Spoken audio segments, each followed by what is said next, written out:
বাইরে বৃষ্টি হচ্ছে রেমালের প্রভাবে। রেমাল আসলে আমাদের এখানে ঢাকাতে অনেক পরে আসছে, সব শেষের দিকে আসছে। রেমালের তাণ্ডব আসলে উপকূলীয় অঞ্চলে শেষ হয়ে গেছে।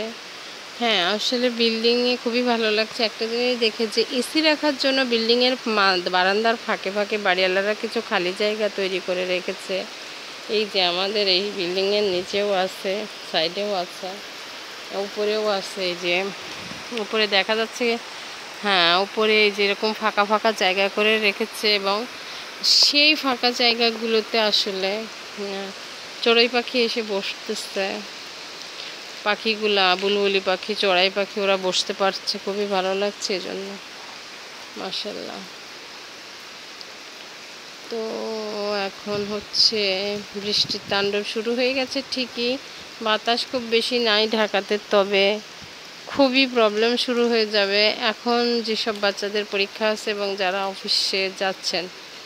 কারণ ঢাকার রাস্তায় তো একদম সেই রকম খারাপ অবস্থা, রাস্তায় প্রচুর পানি, একদম পানি হয়ে হয়ে সব জায়গা ভরে গেছে। বাচ্চাদের আজকে মায়েদের বাচ্চা নিয়ে আসলে স্কুল কলেজে যেতে খুবই অসুবিধা হবে। যাদের পরীক্ষা আছে তাদের তো আরও বেশি, অনেক বেশি প্রবলেম। বিশেষ করে পানি পার হওয়া, রাস্তাতে প্রায় পুকুরের মতন করে অনেক পানি হয় হাঁটুর উপরে। তো আমি সিটি কর্পোরেশনের লোকদের বলবো, প্লিজ একটু এই বিষয়গুলো দেখবেন। আমাদের এই যে এইদিকে আবদুল্লাপুরের এই সাইডে খুবই খারাপ অবস্থা, ভাঙা রাস্তা, রাস্তায় কাদা পানি, কাপড় চোপড় পরে আসলে বাইরে বাচ্চারা স্কুলে যেতে খুবই কষ্ট হচ্ছে বাচ্চাদের। তো সিটি কর্পোরেশন যদি একটু এদিকে নজর দেয়, তাড়াতাড়ি করে রাস্তাগুলো কমপ্লিট করে দেয়। আর যেসব রাস্তায় পানি জমে, বিশেষ করে ট্রাক যাওয়া আসা করে করে রাস্তা ভেঙে গেছে, সেসব জায়গাগুলা যদি একটু রিপেয়ার করে দেয় খেয়াল করে। তারপরে সিটি কর্পোরেশনের ময়লার গাড়িগুলা, ওরাও অনেক কষ্ট করে, আর ময়লা নিয়ে যেতে ওদেরও খুবই প্রবলেম হয়।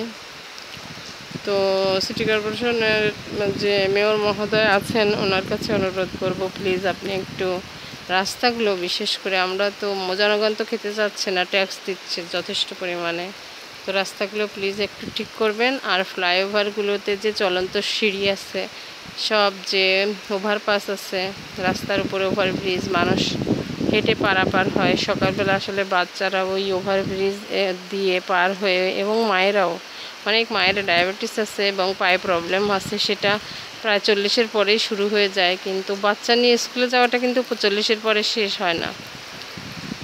তো তারা কিন্তু আসলে পায়ে হেঁটে সিঁড়ি দিয়ে উঠে বাচ্চাদেরকে নিয়ে রাস্তা পার হয়ে যাওয়াটা খুবই কষ্টের। তো বলবো যে চলন্ত যে সিঁড়িগুলো আছে ওগুলো ঠিক করে দেবেন এবং রানিং রাখবেন। আর যেসব ইয়ে আছে চলন্ত সিঁড়ি, সব ইয়াতেই হচ্ছে আপনার ওভারব্রিজের সাথেই চলন্ত সিঁড়ি লাগানোর অনুরোধ রইল। কারণ বয়স্ক বাবা মাকে নিয়ে একটা সন্তান কোনোভাবেই ওভারব্রিজ পার হতে পারে না।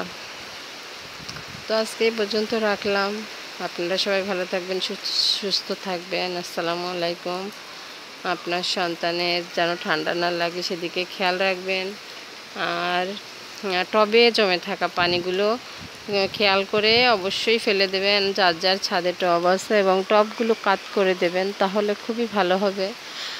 টবের পানিতে ডেঙ্গু মশাও জন্মাবে না, আর হচ্ছে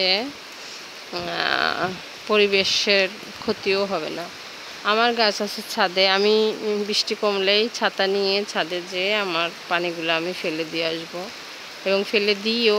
আর আপনারা আর একটা কাজ করতে পারেন, যারা বাসায় থাকেন না, টবের গোড়াতে 1 চিমটি হলুদ আর 1 চিমটি লবণ দিয়ে রাখতে পারেন টবের যে বাটিটা থাকে পানি জমার, ওই বাটিতে, তাহলে ডেঙ্গু মশা কোনোভাবেই হবে না। তো এখন এই পর্যন্ত রাখি। আল্লাহ হাফেজ।